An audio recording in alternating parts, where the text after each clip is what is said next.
Hey there crew, it's Mark. I was recently doing some digital decluttering and I came across an old Microsoft Excel file that said Bujo Inspiration on it, and when I opened it up, to my surprise, was a bunch of bullet journal spread ideas that I was using Excel for.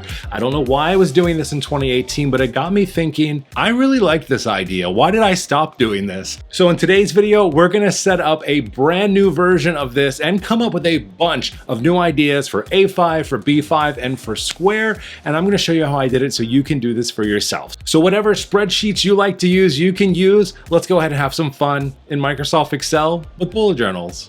Our first step in doing any of this is going to be create our template pages that we have. Now, I'm going to be basing this template page off of an A5 size Archer and Olive notebook. These have 5mm dot grids, and we're going to convert these into pixels, and we're going to change all of our column widths and our column heights so that they're the same. Now, 5mm converts to about 18 point something pixels. We're just going to go up to 19. What's important is that your row height and your column widths are going to be the same no matter what you're doing, so everything is square, so it mimics the dot grid notebook that you're using. The next step is I'm going to create margins. Essentially what I'm doing with all of these different sheets is I'm creating what a double page spread would look like. So 2 pages with your notebook open, and I grab all of these cells to take a look up here in that left-hand corner of all the sizes. This is what's going to help me really break things down and know that I'm selecting the right number of squares, so I'm not counting on my computer. Now to create the margin, I'm just going to create them 1 square larger than my page itself. So since my page is 38 squares top to bottom, I'm going to make the margin over on this side of the page 40 squares. And I'll do the same thing horizontally across the page. Because it's 26 squares is the usable space on my page, I need to go ahead and break that out to 28. And I'm just using basically this layout here to create my full page. I am always double checking to make sure that my spaces are correct and I have the right numbers. Things can get a little out of hand and you can miss things. Luckily, it's easy to copy and paste and move things around if you need to. But overall, this is how I'm going to start my templates. And I'm always double checking my squares. So we have 26 across and we have 38 down. So now I know this page is complete. And then I'll do the same thing again. I'll create the larger margin here on the outside of here, make sure all of my measurements are correct, and then I'm good to go with all of my A5 sizes. Now I'm going to go ahead and name that sheet, just rename it A5 templates so that I know that I can duplicate from that one. Now on top of doing A5, I also set up a square version here because I love using square notebooks. And on top of that, I also set up one for B5 size. So regardless of the different type of sizes that you want to use, you can count them out and you can make templates for them. And what's cool is we're going to create different pages for all of these sizes today. So let's go ahead and get started. My first step, duplicating the page template that I have. I want to make sure that I'm never overwriting the size that I already have set up. So I'm always duplicating and then renaming them, trying to pick names that somewhat reflect what we're going to do. So we're going to do a weekly view here, and we're also going to build in some trackers too into that weekly spread. Now, everything that we're going to create essentially is going to be kind of like a wireframe. It's a starting point on what you can build inside of your notebook. You can use any type of pens and stickers and markers or whatever you want to do this. What we're looking for here is all about the structure that we're going to build out. So I've gone ahead and I've essentially created a cheat sheet in the back of all of my notebooks. So I know the different spacings that I have and I want to set up. So I'll go ahead and in this case, I'm going to select all the cells that I want here. So going across, it's going to be 8 squares across. So this would be the same thing if you were measuring out inside of your notebook, 8 squares. And then everything that I'm doing here is using the outline feature here and doing different things. So I have an outline around my box, and then I can create a different outline on the bottom here. And this is where I would include a tracker. Now, one of the things I love about doing stuff like this in Excel or any type of other spreadsheet is I can just copy all of those cells and then paste it in. And it's just so easy to do, right? I'm just using the same amount of spacing that I'm doing, pasting that in, and then I can create a full page spread in minutes, really, seconds in some cases, it depending on how dynamic your different spaces and squares are. So this overall spread is going to be 6 squares across the top that'll cover me Monday through Friday with a space for the weekends. And now I'm going to go in and I'm just splitting those pages in half. All of my notes and my tasks will go below that. Something else that I like to do in these wireframes for my page layouts is put the dates or the day of the week in here as well. And this just lets me know the spacing that I have to work with, how big I need my font to be or how small it might need to be to fit inside the overall structure. I'll also use some symbols you'll see as I go through. Instead of actually putting the dates down, I'm just going to put the number sign or the pound sign in here. And that way I know that when I'm designing these pages later on, that's meant to put a number in there, usually some type of a date.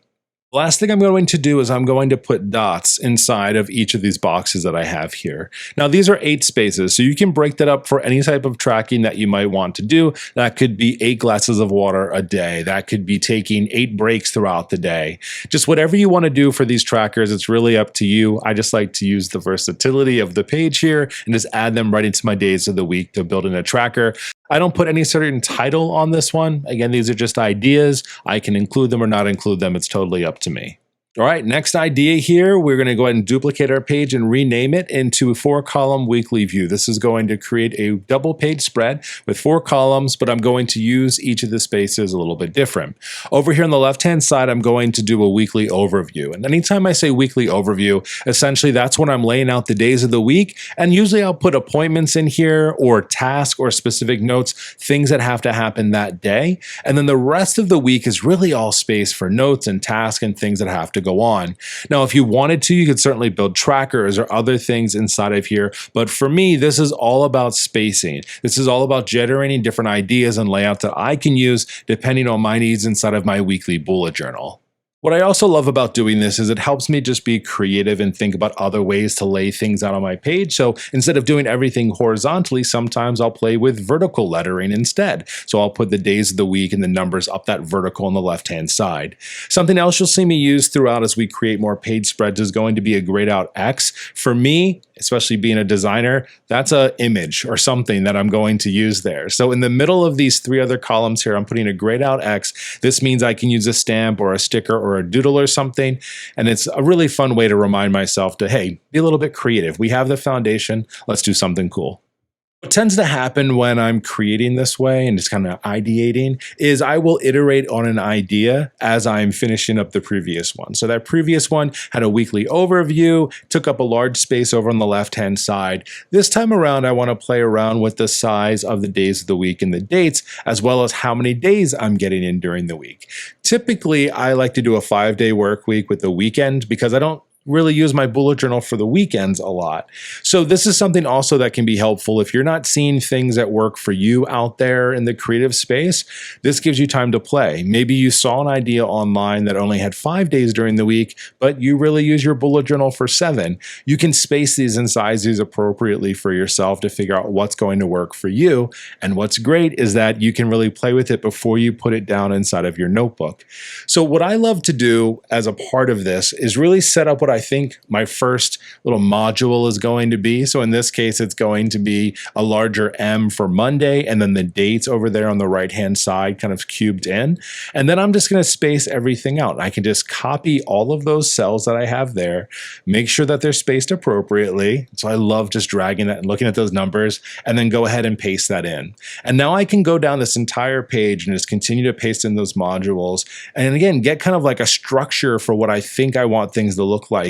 And then go back in and add those specific details to really kind of flesh things out. Add the right days during the week, add notes and tasks and headers depending on what I want on my page. One of the things that I really uncover about myself when I do things like this inside of Excel is how much I like a very minimal page. Yes, I like to add in different types of stamps or use other types of stationery, but more than anything, I just absolutely love the structure of a page. But I also do like to get a little creative with the size of things. So in this layout here, what we're going to do is we're going to set up a daily, weekly column view. So again, we're going to create these long, huge columns, but I'm going to break out these spaces over here on the left-hand side and these overall columns here, and I'm going to do something really big and bold with the date. or do some type of like large header. So over here on the left-hand side, I could use a big fat stamp for Monday through Friday or whatever I want to use. I could use just a different type of stamp or sticker just for like that header view. The date is there, the day of the week is there. I have everything that I need. But what I love about this more than anything is just the ability to play and try and see how it works out. And I can always duplicate this later on if I want to and say, hey, you know what? I really didn't like it with these larger letters. Well, instead, I'm going to do it with a stamp or a sticker. Or I didn't really love the way the stamp and sticker worked out. I missed having the days of the week. Just a really fun and easy way to break things up, try different things, iterate, and see what you like. Something you may have noticed by now is that I really like having weekly overviews inside of my bullet journal. One of the biggest things that I struggled with early on when I first started bullet journaling was the idea that you couldn't really plan ahead for the week, because the traditional bullet journal method is about daily logging. You write the date for that day and you're writing your task and your notes and everything until you're done, and then you set up for the next day. Well, I use my bullet journal a lot for work, and a lot of the times I like to look ahead at meetings or events or things that are happening to plan a little bit of ahead, and the basic method doesn't work out for me. So doing something like a daily blocks view takes that idea of that weekly overview, but takes it to the next level. Because what we're doing here is we're creating large blocks for the entire full week. It's just another layout that you can try to see if it works for you or not. And the other thing too, I didn't really think about this when I was creating this, is you could certainly use the extra space that you have on the left or in the margins of these pages to even write notes. Did this spread work out for me? Did I like it? Did I not? Do I want to change it? It's another way to kind of just reference this and really start to use this as a resource for yourself or potentially for others if you want to share ideas like I'm doing today on different layouts and things that can work for you or for someone else. All right, we got one more A5 size design before we go ahead and move into some square and to some B5 sizes. So this one I'm naming Left Weekly Tasks. And again, it's just an iteration on that previous one that we had before. Instead of doing all of the squares of all of the days of the week across the page, now we're going to go ahead and set that up just on the left-hand side of the page and break that up into squares. And then we can use the right-hand side for task and notes and all that long-form writing. Now, because I like everything to be perfectly symmetrical, we have some extra spaces that don't really have an immediate need. So what I'm going to do is I'm going to put in some of those image X's. You could use this for writing out quotes, like I said, stickers, stamps, anything fun that you want, or trackers, notes. It's really up to you. Again, these are just wireframes for ideas, and you can take these and move these into something much different that works exactly for you. But I love having the reference here to start. So we just set up a bunch of really cool A5 versions. So let's go ahead and get a handful of square ones going too, because square is one of my favorite sizes. The first thing that I'm going to do is I'm going to duplicate that square template, so I'm not overwriting the template that I already have, and I'm going to make an extra space for it here across the bottom here and separate it from my A5 sizes. Of course, naming, structure, all very important, so you know what you're looking at. You're going to do it your own way. The first thing that we're going to create here is actually going to be a large calendar. This is something that I already struggled with a lot when I'm creating things on the page myself and thinking about the spacing, but this just makes it super easy, because if I make a mistake, I can always come back and erase it or try it over again, versus if I'm playing around on paper itself. So I've gone ahead and merged a bunch of cells together, so it's a 4x4 or 2x2 grid that I'm using for those, and I make sure I have space for the days of the week and the numbers, and it just all works out really great. I'll also create a priority list section over here for the most important things I need to do during that week, and then over here I'm just playing around with what if I was using this for a monthly overview or getting started with the month. So putting things like month and year over here on the left-hand side, and leaving large spaces for images, washi tape, doodles, illustrations, kind of whatever you want to do there. It's just kind of creating that idea. Now on the right-hand side, this is where I'm creating that usable weekly overview. Again, I'm always a huge fan of the weekly overviews and trying different ways. This allows me to play around with some of the spacing. So instead of putting the dates right next to the day of the week, I'm including them in a small space on the bottom half of those squares or rectangles as we're going across. Also playing around with some spacing as well, giving myself some room to breathe, and then creating an extra space here at the bottom for notes and tasks and things as we go along. Something that tends to happen when you move into larger notebooks is suddenly you realize you don't need 2 pages to accomplish the things that you need to get done. And this is a perfect instance of that inside of a square notebook where there's 37 squares top to bottom and horizontally as well. I think it's like the best of both worlds. It's like an A5 size notebook mixed with a B5 without all that extra size. So in this, I can do a lot. I can create a weekly overview at the top of my page. I can include some different type of trackers. So I created a water tracker. I also created a stretching tracker. This is something, again, these could be whatever you want. The number of squares that you need to cross off are going to be completely up to you. That could be for AM and PM medication, for instance. It could be for a lot of different things. I also like to play around with grids in my notebooks a lot. So something like a sleep tracker, for instance, is an easy thing that you can set up in here without having to go too far with like using data and inputs like you would normally do inside of a spreadsheet. You're just using lines and numbers and squares essentially to kind of block things off. And what I love is that this easily translates onto your page when you're creating something inside of your bullet journal because all of the squares are already there. You just got to kind of follow the outline that you've created for yourself and it all is going to work out.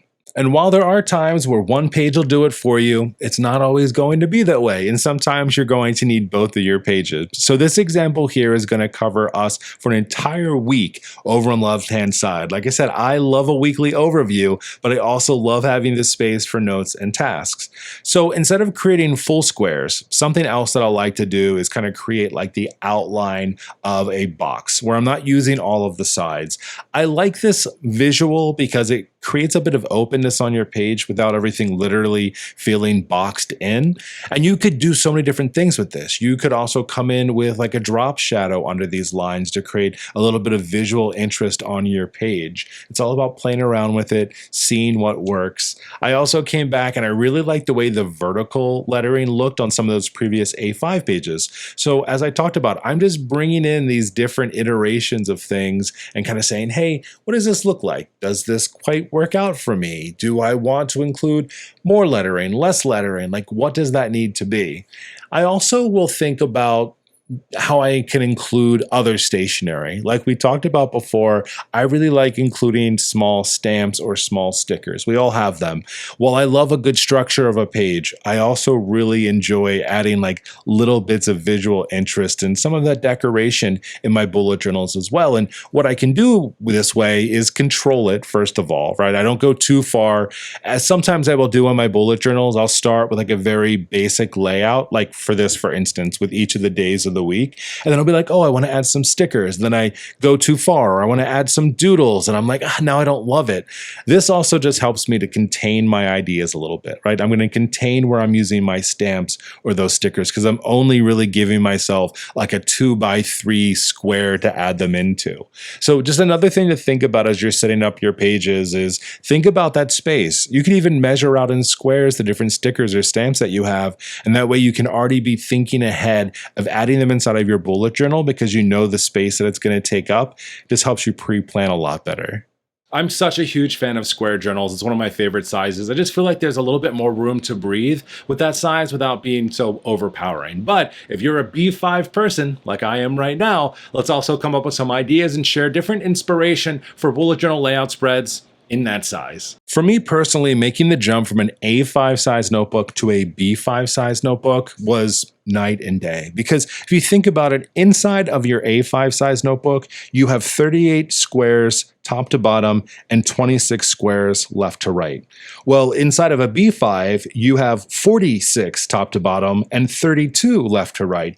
It almost feels like you're doubling the amount of space that you have to work with. And when you have all of this extra space, you do think about your layouts a little bit different. And a lot of the times, especially inside of a B5 size notebook, I only really use one page for an entire week because that's how much space I have available to me. I still love the weekly overviews. I think that they're really important. And now they become even more important because I have more space to write things out. So more dates, more notes, more events and things that might be happening during the day can fit into those spaces. And then what I can do is I can utilize kind of the left hand or 2/3 of that page then for more broader topics. The notes, the overviews, the things along that line, I can can space things out and really make it work for me. And I think that's just really important, a really fun and easy way to think about your page and what you might want to do with it. I especially like creating a lot of the image headers like I talked about and putting them in there. It's just a nice, easy way to add a little bit of decoration to your page, especially when, for the most part, especially if you're following these outlines or wireframes, they're not the most visually exciting thing, unless you're really excited by, straight lines, which sometimes I am, to be honest with you. But I think, again, I just love the way that these things work out. I can create plenty of spaces for tasks, plenty of spaces for notes, and feel really good about it. I have 2 more B5 size spread layouts ideas for you, so let's go into our next one. One of my favorite things to do with all of the space that a B5 size page gives us is to time block and essentially create a calendar view for you for each of the days of the week. This is one of my favorite things to do inside of this size notebook because we have all of this room. So what I'm going to do is over here on just this side of the page, I'm going to create a daily calendar for myself starting at 8 a.m. and going all the way down to essentially 5:30. Each hour gets 2 columns or 2 rows, really both. It's creating a square there because I think about each of these horizontal rows as a 30-minute block. So 8, where I'm putting that across is 8 to 8:30, and then this space between 8 and 9 is 8:30 till 9 o'clock. And what's really great about this is that as I plan out my day, or I want to visually take a look at what my week looks like outside of my Outlook calendar, this is just one way to do it. Something else that people have done with this, which I really like too, is they will use this just to track the type of things that are happening during the day. It could just be a work block when you're taking lunch. Maybe you're doom scrolling on social media and you're just a little bit nervous about how much time you're doing that. You don't always have to use your bullet journal just for productivity. Sometimes it can be used for tracking, especially if you're trying to pay attention to things. But I really like to use it this way, and I like to drop in some examples for myself as a good reminder, especially, if you don't look at these things as often as you're supposed to, just to let myself know, Mark, this was about time blocking, finding time, looking ahead for time, making things work out. Like I've mentioned a number of times, B5 size really does give you a lot more space to work with. And one of the things that I think is really important is giving yourself enough space for your daily logging. Again, while I love that weekly overview, y'all know it now at this point, having space for notes and tasks is equally as important. And the B5 size is actually really great for that because you have so much vertical space. It's like writing almost on like an 8.5 piece of paper. Sometimes you just feel like, well, I'm never going to write all inside of here and use all of the space. And there's no better feeling than when you get to the end of the week and you're like, yeah, this is a really well-used page. And sometimes just giving yourself the space to explore that is what's most important. So in this layout, I've created the weekly overview on kind of the outsides of my page and then left all of the center space for notes and for tasks. And let me tell you, this is a really useful and helpful layout that I think a lot of people will get some use out of. I absolutely loved geeking out with you today, creating bullet journal spreads in Excel. Like, it seems a little bit silly, but it actually makes so much sense. It's so easy to play around and create these components and do new things with it. So hopefully you learned something new. Hopefully you take on these ideas for yourself too. You have to let me know if you're gonna try this out down in the comment section below. I love to hear from you. Or maybe you already beat me to this and you're already doing it. I'd love to hear it. Friends, it's so great chatting with you, and I will talk to you next time. See ya.